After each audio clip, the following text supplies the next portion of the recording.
നമസ്കാരം. പ്രേമരാജൻ മുന്നാട്. അപ്പോൾ അർജുനായങ്കി തന്നെയാണ് വിഷയം. അർജുനായങ്കിയെ സപ്പോർട്ട് ചെയ്തതുകൊണ്ട് ആകാശ് തിലങ്കരെയും അർജുനായങ്കിയെയും കുറിച്ച് വീഡിയോ ചെയ്തുകൊണ്ടോ സപ്പോർട്ട് ചെയ്തുകൊണ്ടോ എന്തെങ്കിലും നഷ്ടം സംഭവിക്കുമെങ്കിൽ ആ നഷ്ടം ശിരസ വഹിക്കുവാൻ തീരുമാനിച്ച് തന്നെയാണ് പറയാൻ വരുന്നത്. രാഷ്ട്രീയപരമായ പോസ്റ്റുകൾ നിർത്തി മറ്റ് ചില മേഖലയിലേക്ക് പോസ്റ്റുകളുമായി വരണമെന്ന് ഓർത്തതാണ്. പക്ഷെങ്കിൽ ഇതുപോലെ ഓരോ മാലക്കെട്ടും വള്ളിക്കെട്ടും വരുമ്പോൾ പ്രതികരിക്കാതിരിക്കാൻ പറ്റില്ല. കാരണം നിങ്ങൾ മാത്രം, ചില ആളുകൾ മാത്രം ശരിയും ബാക്കിയുള്ളവരെല്ലാം മണ്ടന്മാരാണെന്നുള്ള ചിന്താഗതി തിരുത്തപ്പെടാൻ വേണ്ടിയിട്ടാണ്. ഒരു കാലഘട്ടത്തിൽ അവരെ ഉപയോഗിച്ചു. ആ കാലഘട്ടത്തിൽ ഉപയോഗിച്ച് പിന്നീട് അവർ മറ്റു വഴികളിലേക്ക് പോയി എന്ന് കരുതി അവർ പാർട്ടിയുമായിട്ട് അപ്പാട് ഒരു ബന്ധമില്ല എന്ന് പറയല. അവർ പാർട്ടിയുടെ ഭാഗമായിട്ട് പ്രവർത്തിച്ചതിൻ്റെ ഭാഗമായിട്ട് ചില പ്രതിരോധങ്ങൾ തീർത്തതിൻ്റെ ഭാഗമായിട്ട് അവർ ചില കേസുകളിൽ ഇപ്പോഴും ഇല്ലേ. പിന്നെ ഇന്ന് വി ഡി സതീശൻ ബഹുമാനപ്പെട്ട മുഖ്യമന്ത്രി കൃത്യമായൊരു മാതൃക രാഷ്ട്രീയ പ്രവർത്തകർക്ക്, പ്രത്യേകിച്ച് കമ്മ്യൂണിസ്റ്റ് പാർട്ടിയിലെ പ്രവർത്തകർക്ക് നൽകിയിട്ടുണ്ട്. ആ മാതൃകയാക്കേണ്ടതാണ്. ജയരാജന്മാരും ഗോവിന്ദമാഷ് ഉൾപ്പെടെയുള്ളവർ. മാധ്യമങ്ങൾ ചോദിച്ചു, MDMA പിടിക്കപ്പെട്ട യൂത്ത് കോൺഗ്രസ് പ്രവർത്തകരെ നിങ്ങൾക്കറിയാവും. അദ്ദേഹം എല്ലാവരും പ്രതീക്ഷിച്ചത് ഇല്ല എന്ന മറുപടി കിട്ടുന്ന, അല്ലെങ്കിൽ അവിടെ വീണ് ഉരുളുന്ന. അദ്ദേഹം പറഞ്ഞത് അറിയാം. അതാണ് ആർജവം. അവരെ അറിയാം. യൂത്ത് കോൺഗ്രസിൻ്റെ പ്രവർത്തനവുമായി ബന്ധപ്പെട്ടിട്ട് വന്നു കണ്ടിട്ടുണ്ട്, ഞാൻ പോയി കണ്ടിട്ടുണ്ട്. പക്ഷെ അവരിങ്ങനെയൊരു പ്രശ്നത്തിലേക്ക് പോകുമെന്ന് അറിയില്ലായിരുന്നു. കറക്റ്റ് മറുപടിയാണ്. അവരെയും തള്ളിയിട്ടില്ല, ഇവരെയും തള്ളിയിട്ടില്ല. ഇതൊരൊറ്റയടിക്ക് അവരെ നമ്മൾ പുറത്താക്കിയില്ലേ, അവരെ നമ്മൾ ഒഴിവാക്കിയില്ലേ? ആർക്ക് വേണ്ടി? MDMA പിടിക്കപ്പെട്ട യൂത്ത് കോൺഗ്രസ്സുകാരെ എനിക്കറിയാമെന്ന് പറഞ്ഞതുകൊണ്ട് മുഖ്യമന്ത്രി കസേര നഷ്ടപ്പെട്ടു പോയിട്ടുണ്ടാവും. ഒന്നും നഷ്ടപ്പെട്ടു പോയിട്ടില്ല. അർജുനായങ്കിയും അതുപോലെ തന്നെ ആകാശ് തിലങ്കേരിയും അവരിന്നും പാർട്ടിക്ക് വേണ്ടി തന്നെയാണ് നിലകൊള്ളുന്നത്. പക്ഷേ അവരവരെ വഴിയേ പോകുന്നു.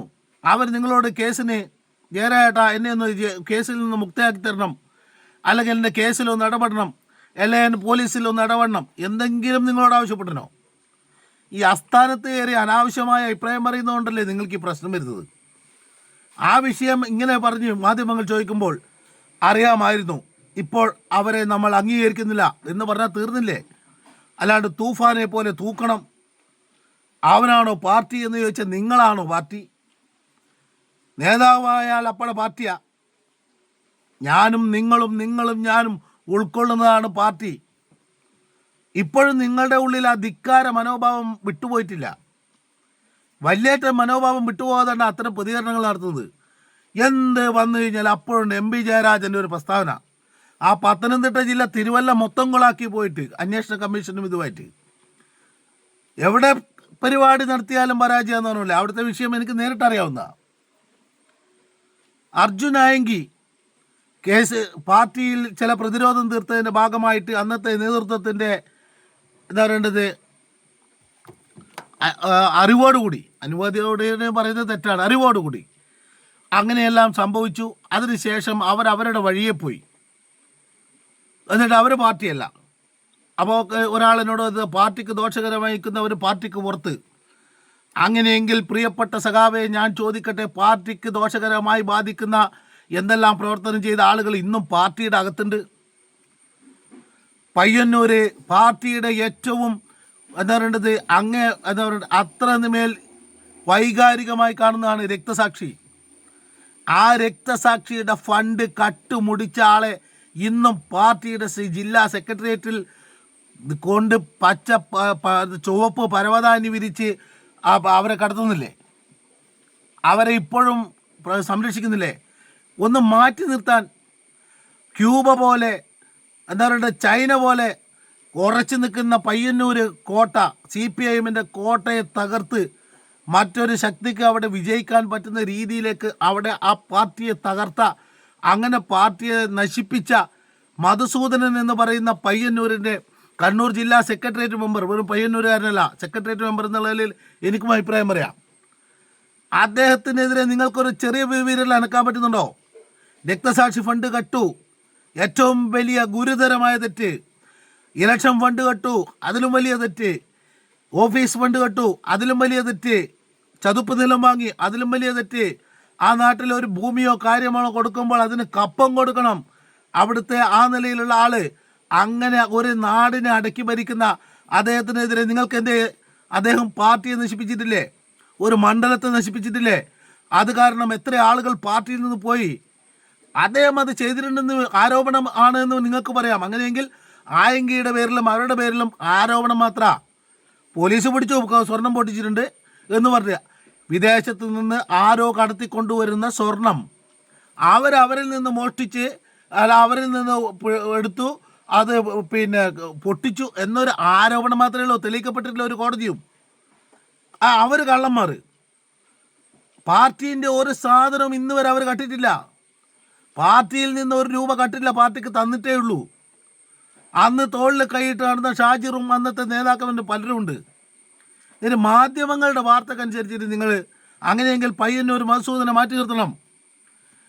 തളിപ്പറമ്പ് പോലത്തെ മണ്ഡലത്തെ നശിപ്പിച്ച് കേരളത്തിലുടനീളം ഓരോ പത്രസമ്മേളനത്തിലും 100 ആളുകൾ പാർട്ടിയിൽ നിന്ന് വിട്ടുപോകുമെന്ന് ജില്ലാ സെക്രട്ടേറിയറ്റ്, വിവിധ ജില്ലാ സെക്രട്ടേറിയറ്റ് വിലയിരുത്തിയ സംസ്ഥാന സെക്രട്ടറി ഉൾപ്പെടെയുള്ള ആളുകളില്ലേ, അവർ ഈ പാർട്ടിക്ക് ദോഷകരമായിട്ടല്ലേ നിൽക്കുന്നത്? എന്തേ അവരെ നിങ്ങൾ മാറ്റി നിർത്താതെ? നീ പാർട്ടിയെ പ്രൊട്ടക്ട് ചെയ്യാനെന്ന് പറഞ്ഞുകൊണ്ട് കുറേ ആളുകൾ കമൻറ്റും അല്ലാതെയും വരുന്ന ആളുകളുണ്ടല്ലോ, രക്തം തിളക്കുന്ന ആളുകൾ. നിങ്ങൾ നട്ടൽ നിവർത്തിക്കൊണ്ട് ഇത്തരം കാര്യങ്ങൾ എന്തുകൊണ്ട് പാർട്ടിയോട് ചോദ്യം ചെയ്യാൻ നിൽക്കുന്നില്ല? ഇതിനെ നാശത്തിലേക്ക് കൊണ്ടുപോകാൻ നിൽക്കുന്നത്? അർജുനായെങ്കിൽ ഏതോ ഒരു സ്വർണം പൊട്ടിച്ചു, അങ്ങനെ അവരവരുടെ ഉപജീവന മാർഗം നോക്കി അവരവരുടെ കേസ് നടത്തി അവരുടെ ഭാഗമായിട്ട് പോകുമ്പോൾ അവർ പാർട്ടിക്ക് പറ്റൂല. അല്ലാതെ അവർ പാർട്ടിക്ക് പറ്റുമായിരുന്നു, അവരെ കൊണ്ട് നടന്നിട്ടുണ്ടായിരുന്നു. പക്ഷേ രക്തസാക്ഷി ഫണ്ട് കട്ടവൻ കണ്ണൂർ ടൗണിൽ കണ്ണായ സ്ഥലത്ത് ഓഫീസ് ഫണ്ട് കട്ടിട്ട് ആ ഓഫീസ് ഫണ്ട് കട്ടതുമായി ബന്ധപ്പെട്ട് വേറെ വീഡിയോ ചെയ്യാനുണ്ട്. അങ്ങനെ കളവ് നടത്തിയ ആളുകളെ, പെണ്ണുപിടിച്ച ആളുകളെ ഇന്ന് നമ്മുടെ നാട്ടിൽ പി ശശി വന്നിട്ട് ഒരു പൊതുയോഗം നടത്താൻ പോവാണ്. സ്ത്രീ വിഷയത്തിൽ പാർട്ടിയിൽ നിന്ന് പുറത്താക്കിയ ആൾ ഇന്ന് അദ്ദേഹത്തിൻ്റെ കഥ വേറെ പറയാനുണ്ട്. അദ്ദേഹം നായനാർ മന്ത്രിസഭ കുളം തോണ്ടി നായനാരെ പറയിപ്പിച്ചു റെജീന കേസുമായി ബന്ധപ്പെട്ടിട്ട്. രണ്ടാം പിണറായി സർക്കാരിൽ അദ്ദേഹം കയറി, ആ സർക്കാരും ആ മേഖല തന്നെ പറയിപ്പിച്ചു. എന്നിട്ട് അദ്ദേഹത്തെ വീണ്ടും ജില്ലാ സെക്രട്ടറിയെ കൊണ്ടുവരാനുള്ള അണിയറ നീക്കം നടക്കുന്നതിൻ്റെ ഭാഗമായിട്ടാണ് ഇപ്പോൾ. അദ്ദേഹത്തിന് തെറ്റുതിരുത്തി വരാം. ആയെങ്കിക്ക് തെറ്റുതിരുത്താൻ പറ്റില്ല, ആകാശ് തില്ലങ്കേരിക്ക് തെറ്റുതിരുത്താൻ പറ്റില്ല, പി ശശിക്ക് തെറ്റുതിരുത്താം, അങ്ങനെ ചില ആളുകൾക്ക് തിരുത്താം. പക്ഷേ CKP പത്മനാഭന് തെറ്റുതിരുത്താൻ പറ്റില്ല, തിരിച്ചു വരാൻ പറ്റില്ല. ഇതാണ് അവസ്ഥ. ജനങ്ങൾ പ്രതികരിക്കേണ്ടതാണ്, ഇതിനെയാണ് പ്രതികരിക്കേണ്ടത്. നിങ്ങൾ മാതൃകാപരമായ പ്രവർത്തനം നടത്തുന്ന ആളാണെങ്കിൽ രക്തസാക്ഷി ഫണ്ട് കട്ട ആളുകളെ പുറത്താക്ക്, രക്തസാക്ഷി ഫണ്ട് കട്ടവരെ പുറത്താക്ക്.